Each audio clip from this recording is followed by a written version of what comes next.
Fox 61 News at 10 starts now. Unfortunately, the country's dealing with this constantly, so hopefully things get better. Right now at 10, police are investigating after a man is shot and killed in the latest deadly incident in one Connecticut city. A Connecticut man convicted for his role in the deadly Capitol insurrection. We'll tell you what a judge says he did on January 6th. Was children real? It's awful. It's awful. A defamation trial for conspiracy theorist Alex Jones begins in a Connecticut courtroom. We're going to hear the emotional testimony from the first day. But we are following developing news in Waterbury tonight, where police are investigating after a man was shot and killed. Hello, I'm Jen Bernstein. And I'm Ben Goldman. Thanks for joining us here at 10. It all happened in the parking lot of a convenience store on Colonial Avenue late Tuesday morning. It's the latest deadly shooting in the city in the recent weeks. Fox 61's Gabby Molina joins us live outside of the Waterbury Police Department with the new details that we're learning tonight about this latest homicide. Gabby. Ben, Jen, this deadly shooting, one of several in just the last few weeks here in Waterbury. This violence becoming a growing concern for people in this area. A 26-year-old man shot and killed in broad daylight Tuesday morning. Waterbury police say it happened in the parking lot of Colonial Grocer, a convenience store on Colonial Avenue. We come here almost every day, this store. I've lived in this neighborhood for about 40 years now, just down the street. Police say they responded to Waterbury Hospital around 11 a.m. after the man had been dropped off there. He died shortly before officers arrived. The victim has not been identified yet. Customers at the convenience store were upset to find out what had happened just hours before. This is just unfortunate, that's all. And I'm sorry to hear what happened, honestly. And I feel bad for the family and all that. But they said that area typically doesn't see incidents like this. I feel safe when I come here. We like the people who work here. They're very friendly to us. Yeah, we feel safe here. People shared concern about violence in the city overall, though. As of August 31st, Waterbury police reported 10 homicides, up from 7 compared to this time last year. Now, in just the last 2 weeks, 2 more homicides have been added to this year's total. It's getting bad with the guns. I've been here 10 years and we haven't had any problems, but it is getting worse.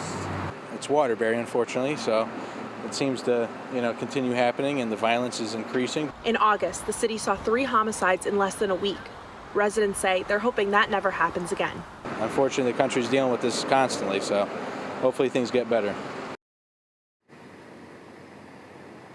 Police haven't given any details on a suspect or suspects, but they are asking anyone with information to give them a call.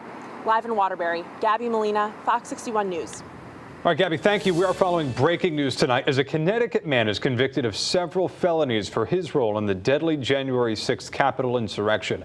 Patrick McCaughey III of Ridgefield was convicted on all counts with dangerous weapon enhanced for assaulting a D.C. officer, Daniel Hodges. The judge says that McCaughey used a shield as a dangerous weapon when he used it to pin Officer Hodges against a door frame.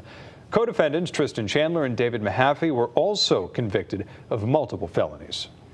Well, tonight you may have seen rain or a passing storm depending on what part of the state you're in. We want to check in right now with Chief Meteorologist Rachel Frank to see if that bad weather moved out. Yeah, the rain is moving out and it's taking the humidity along with it. So big changes in store for tomorrow, but especially for Thursday and Friday this week with a true taste of early fall. Right now we're taking a look at the radar. This is from earlier today and you'll see a couple batches of showers and storms. This round in the afternoon was round 2 of the day and it was more hit or miss in nature. There is a leftover sprinkle or isolated shower in spots, but again, we're pretty much done for the most part. And looking at these rainfall totals, anywhere between 1/3 of an inch to 1.5 inches of rain, but the heaviest amounts towards the I-95 corridor. Right now, we're still seeing dew points in the 60s to around 70 degrees, which is very humid, if not tropical. But look what happens as we head through the overnight and towards daybreak. We move into this comfortable category as we head through the day tomorrow. It's looking really refreshing. Low temperatures tonight dropping back into the 50s to right around 60 degrees, and tomorrow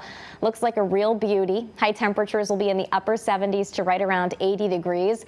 The humidity does kind of tick up a little bit later in the day and at night, but then it drops even more dramatically along with the temperature for Thursday and Friday. We'll show you the numbers and take a look ahead to a split weekend. We'll explain coming up. All right, thank you, Rachel. We are following developing news right now out of West Hartford, where police are investigating what they're calling an untimely death on Prospect Avenue. Investigators say this is an isolated incident and that there's no threat to the public. Anyone with information should call West Hartford Police. Well, new at 10, a boy has been arrested in connection to a Bristol home invasion. The suspect was identified today after Bristol police said that they were searching for someone who entered a girl's bedroom Sunday around 4:30 in the morning. He left after the girl confronted him. Security cameras at the home caught images of that boy. He's now facing several charges tonight, including home invasion, risk of injury to a minor, and disorderly conduct. He'll be arraigned in New Britain Superior Court. Also tonight at 10, the defamation trial of right-wing conspiracy theorist Alex Jones begins in Waterbury Superior Court. It started today. Yeah, this is the second trial of its kind for the InfoWars host for saying for years that the Sandy Hook school shooting was a hoax. Jones was ordered to pay more than $49 million to Sandy Hook parents in the first trial in Texas last month. Fox 61's Matt Caron shows us what happened on the opening day on this trial. You were looking everywhere. Just wanted to find something. One of the Alex Jones defamation trial saw raw emotion on display as witnesses recounted the 2012 massacre that took 26 lives. Plaintiff and FBI agent Bill Oldenburg took the stand. Those children real? It's awful. It's awful. It's awful. But just hours after the massacre, conspiracy theorist and InfoWars host Alex Jones said it was a hoax and that the families were actors. They are launching attacks. They're getting ready. I can see them warming up with Obama. They've got a bigger majority in the Congress now in the Senate. They are going to come after our guns, look for mass shootings. And then magically it happens. Chris Maddy, the attorney for the victims' families, argued Jones's lies led to threats. You're going to see days after the shooting, Alex Jones's listeners latched onto this. Described by Agent Oldenburg. Death threats, people calling all kinds of numbers in Newtown, saying that this is Adam Lanza. I'm going to come and kill you all. While attorney for Alex Jones, Norm Pattis, downplayed Jones's inflammatory rhetoric as free speech. To decide for the millions of fools, the millions of deplorables, the millions of MAGA Republicans, what people can and can't watch in this country, because they've transformed the hearing in damages. They've transformed money into a political weapon in this trial. Now, what still remains to be seen is just how much money the victims' families will get. Jones was already ordered to pay $50 million to the family of Sandy Hook victim Jesse Lewis in a separate Texas lawsuit. Jones's media company InfoWars has already filed for bankruptcy. Reporting outside Waterbury Superior Court, Matt Caron, Fox 61 News. Well, new at 10, Connecticut has some of the strictest gun control laws in the country, but now some of those measures are being challenged. Today, Democratic state leaders met to denounce a new lawsuit seeking to overturn the state's ban on assault weapons and large capacity magazines. Fox 61's political reporter Emma Wolfhorst brings us more. The message from state leaders here at the Capitol Tuesday afternoon: these lawsuits are manufacturing controversy, and they'll fight to protect Connecticut's gun control legislation. Connecticut's gun laws are constitutional, period. Gun control advocates disagree, saying these laws infringe on the rights of law-abiding citizens. This suit comes after the Supreme Court struck down a New York gun law in June. Attorney General Tong saying that invited a wave of new lawsuits challenging gun control legislation in Connecticut and nationwide. This is not a fight that we chose.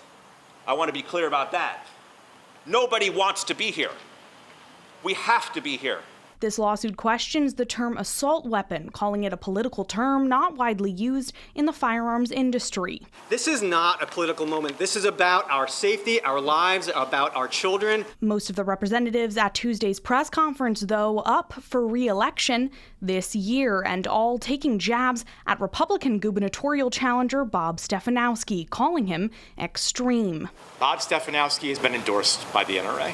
Gun safety is on the ballot. I reached out to Stefanowski's campaign. A spokesperson told me Stefanowski does not support making any changes to Connecticut's gun laws, including the assault weapons ban. Democrats say they're not convinced. To say that you would not stand behind those laws, he doesn't get to change his mind. It's disqualifying. Tong and others reiterating Tuesday they will win this legal battle. At the Capitol, Emma Wolf-Forst, Fox 61 News.